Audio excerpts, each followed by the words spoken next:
qualité, vérifiez conditions en magasin.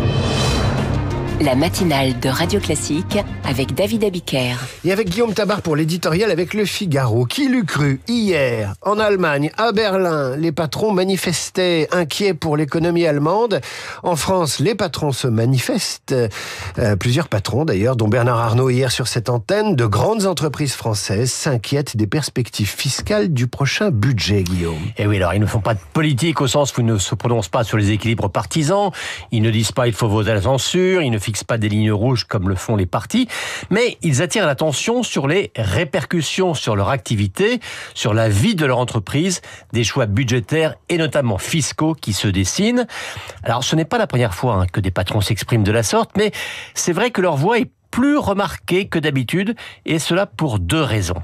La première, c'est qu'on sent bien qu'on est à un point de bascule. La gravité de la dégradation des finances publiques est admise par tout le monde, et chacun constate que les négociations auxquelles est contraint le gouvernement de François Bayrou risquent de gréver plus encore la compétitivité de la France. Quand Bernard Arnault, par exemple, met en garde contre une incitation à la délocalisation, eh bien, on comprend que derrière la question des impôts sur les entreprises, 8 milliards d'IS en plus quand même dans le budget 2025, c'est la capacité à exister dans la compétition mondiale, donc à préserver la production et donc l'emploi en France qui est en jeu. Alors vous évoquiez deux raisons pour laquelle la voix des patrons portait aujourd'hui dans le débat public. Quelle est la seconde ? La seconde, précisément, elle est d'ordre politique. On les écoute parce qu'ils disent ce que les politiques ne disent pas ou n'osent pas dire. Dans le débat public, dire il faut faire payer les riches, il faut taxer les grands groupes qui font des profits, ça plaît. Mais dire, malgré les difficultés, il faut maintenir une politique pro-business, ça, c'est moins facile à assumer. Alors, peu de politiques le disent, de peur d'être traités de libéral, ce qui, comme chacun sait, est une injure en France.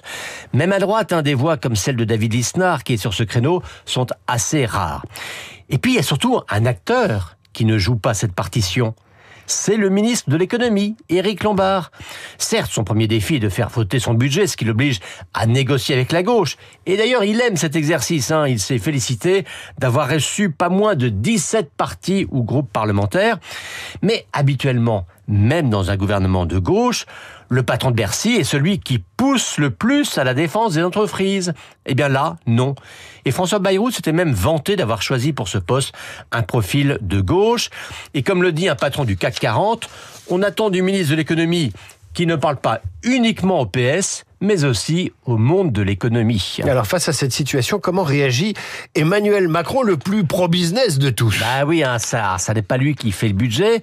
Il s'était battu auprès de Michel Barnier pour que la politique de l'offre, mise en place à partir de 2017, ne soit pas trop remise en cause. Il n'a pas changé d'avis, mais il n'a plus la main. L'attractivité de la France était vraiment son grand combat et il faut le dire, sa grande réussite. Alors qu'en plus que l'économie se retourne en ce moment, eh bien Emmanuel Macron semble assister en spectateur désolé mais impuissant de la mise en pièces de son bilan. L'éditorial de Guillaume Tabar à retrouver sur l'application Radio Classique et en vidéo sur lefigaro.fr. Et maintenant, l'avocat de la liberté d'expression, de la laïcité et du droit de caricaturer, il a passé une nuit au Panthéon auprès d'un de ses maîtres, auprès de la tombe de Voltaire, et il publie Après Dieu dans la collection Ma nuit au musée chez Stock. Bonjour Richard Malka. Bonjour. Bonjour maître, oserais-je dire. On va parler de ce livre et de cette nuit au Panthéon, aux côtés de Voltaire. Mais avant cela, l'actualité toute récente devrait interpeller l'avocat de Charlie Hebdo que vous êtes depuis plusieurs dizaines d'années et le défenseur infatigable de la liberté d'expression. Il y a une semaine exactement à Montbéliard, un professeur d'histoire-géographie a été menacé de mort par une élève de 13 ans. Il avait fait un cours sur les caricatures. Est-ce qu'on a échoué à expliquer la laïcité, la liberté d'expression, le droit de caricature ? Est-ce qu'on n'y arrive pas ? Ah oui, ça on a échoué, en tout cas partiellement, clairement. Il suffit de se déplacer, de parler avec des jeunes, ce que je fais de temps en temps. Il y a une incompréhension. Dès qu'on parle de caricature ou de liberté d'expression, alors ils vous disent, en général, oui, très bien, c'est très bien, sauf la religion. Ça peut s'appliquer à tout, mais à n'importe quoi, mais pas à la religion. Vous avez compris pourquoi ils y tiennent, alors que c'est l'âge 14 ans ou 15 ans, c'est l'âge où on se moque éperdument de la religion. Non, loin de là. Ils vous disent non, faut respecter. Et ils sont complètement fermés. Il y a rien qui passe.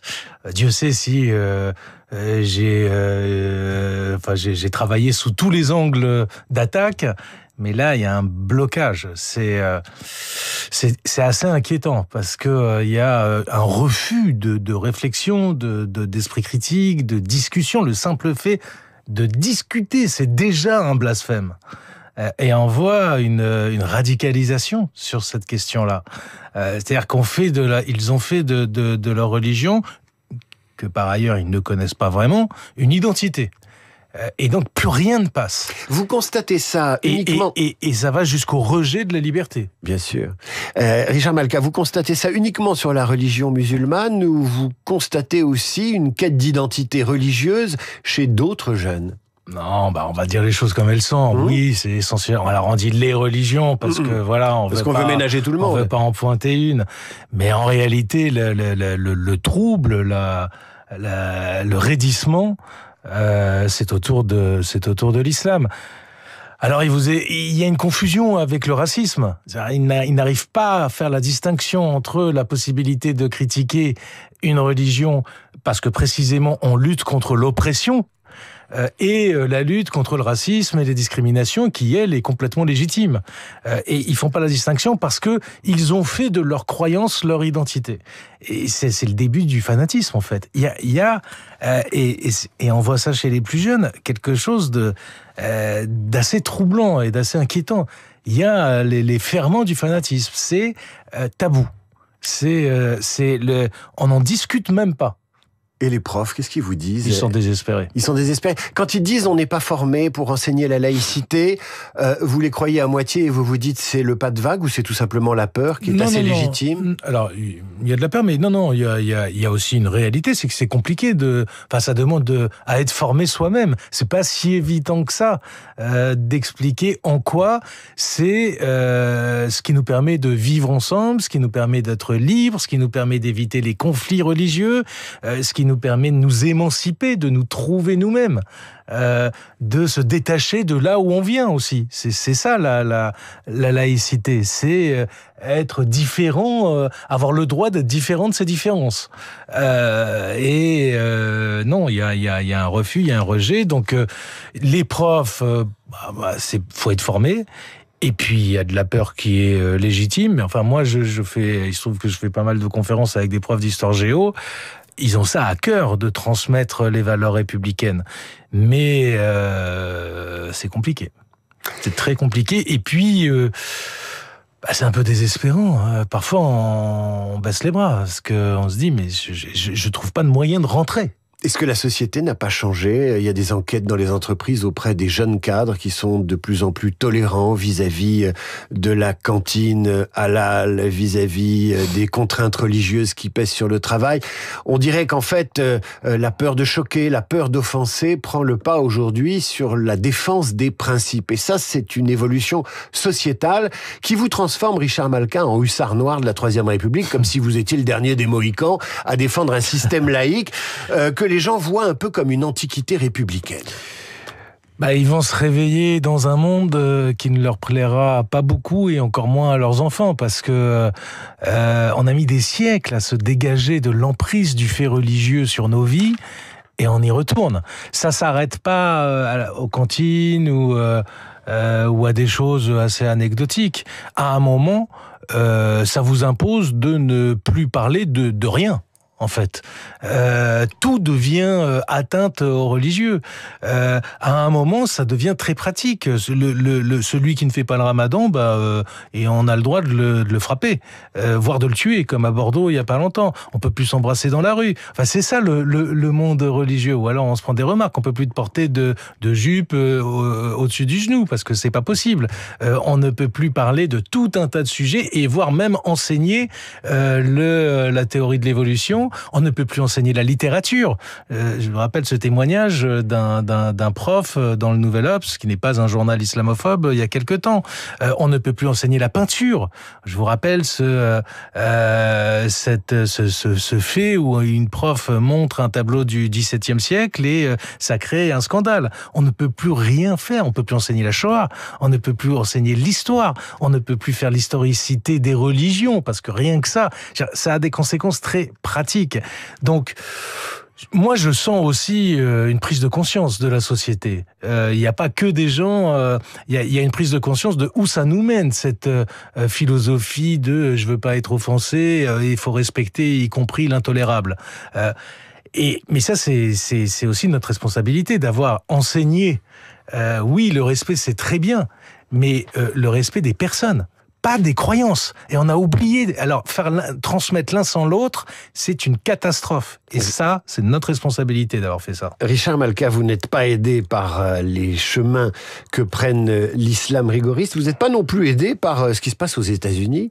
Quand on voit un Donald Trump entouré de chrétiens radicalisés ou de chrétiens nationalistes, quand on voit un Elon Musk qui, sous couvert de liberté d'expression, ça devrait vous faire plaisir, va discuter avec l'extrême droite allemande, que vous inspire cette radicalité américaine qui a aussi des racines religieuses et qui n'ont rien à voir avec l'islam?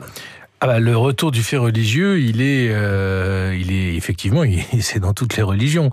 Vous parliez des États-Unis, le poids des évangélistes, qui sont des radicaux très très fondamentalistes, est inquiétant. Sur la politique du plus grand pays du monde et du plus puissant pays du monde. Pour parler de la religion juive, on voit les dégâts que ça fait en Israël, la présence dans le gouvernement de religieux qui se soucient pas du tout du sort des hommes, qui se soucient des lois du ciel, qui n'en ont pas grand-chose à faire et qui sont les premiers à militer pour la guerre, alors que ce sont les seuls qui ne la font pas. Donc oui, il y a un retour du religieux. Malraux l'avait prophétisé. Il y a un besoin de sens. Il y a un besoin de transcendance. C'est ce dont je parle avec Voltaire dans ce livre. Alors j'y viens à Voltaire, puisque vous avez, vous êtes familier évidemment de Voltaire, philosophe des Lumières que vous essayez de rallumer à travers ce livre et à travers vos combats judiciaires. Vous avez passé une nuit au Panthéon pour la collection Manu au musée. Il demande à des auteurs de passer une nuit dans un musée. Vous avez réfléchi et vous avez dit j'irai bien au Panthéon veiller auprès de Voltaire.